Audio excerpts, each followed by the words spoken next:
Lit Soul, where we seek God, face darkness, and shine brighter. This week, we will start a 3-part series where we talk through the objective of Well Lit Soul. So today's blog is called Seek God, a Deliberate Search.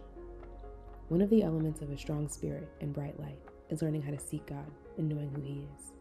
Since we are made in the image of God, Genesis 1:26-27, and Jesus is the light of all men, John 1:3-4, our lights will shine brighter the more we are attuned to and aligned with Him as the original creator and source of light, Genesis 1:3 and John 1:6-9, which is why it's so important to seek and find God. And as Jesus promises in Matthew 7:7-8, ask and it will be given to you. Seek and you will find. Knock and it will be opened to you. For everyone who asks receives, and he who seeks finds, and to him who knocks it will be opened. However, some of my prior searches were more challenging than expected. While I was investigating the scriptures to find God during previous storms, I began to experience feelings of doubt and diminishing trust in Him.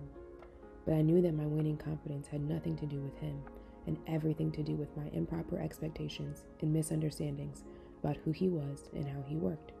So, I decided to take inventory of what I knew about God, unlearn who I thought He was, and relearn who He says He is.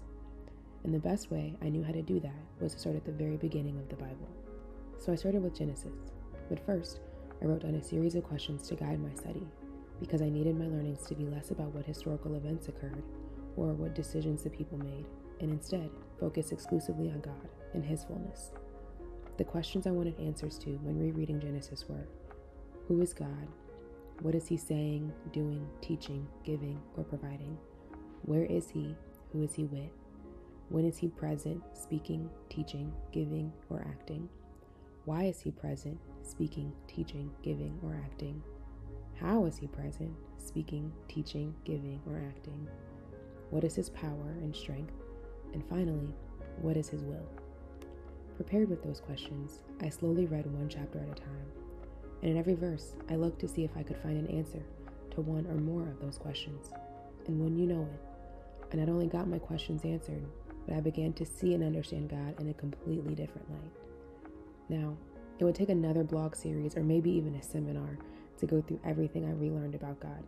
But my main takeaway was that ultimately, I needed to change the way I approached Him. Throughout much of my Christian walk, I was centering myself and prioritizing my needs, wants, goals, etc. But after taking 4 months to read through Genesis with this new intention, I began to more clearly understand that none of this is about me. Instead, all of this is about God and His plans, desires, and will being fulfilled. So, rather than operating with the primary expectation of God to take care of me, I changed my approach so that I would instead first seek to serve Him. Because again, my life is not about me, it's about Him. And honestly, it's really not even my life. It's His life because He gave it to me. The same way my childhood bedroom wasn't mine, I was merely using a room that belonged to my parents who were letting me borrow it.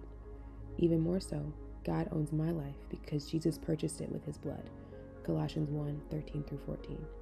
And since I'm borrowing it, I would do well to give my life back to Him, 1 Corinthians 6:19-20, which means it is my responsibility to use my life in the way He sees fit, regardless of my own feelings, thoughts, desires, or anything else.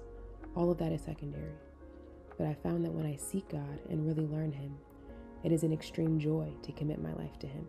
It actually makes me want to make the difficult sacrifices, accept the hard truths, and face the uncomfortable changes, because it allows me to live in communion with Him. And ultimately, when I know Him and His love, nothing on earth will be better than that. Connection question: what are some of the things you've learned while seeking God? How has it changed the way you approach Him? Let me know in the comments. I'd love to connect with you about it.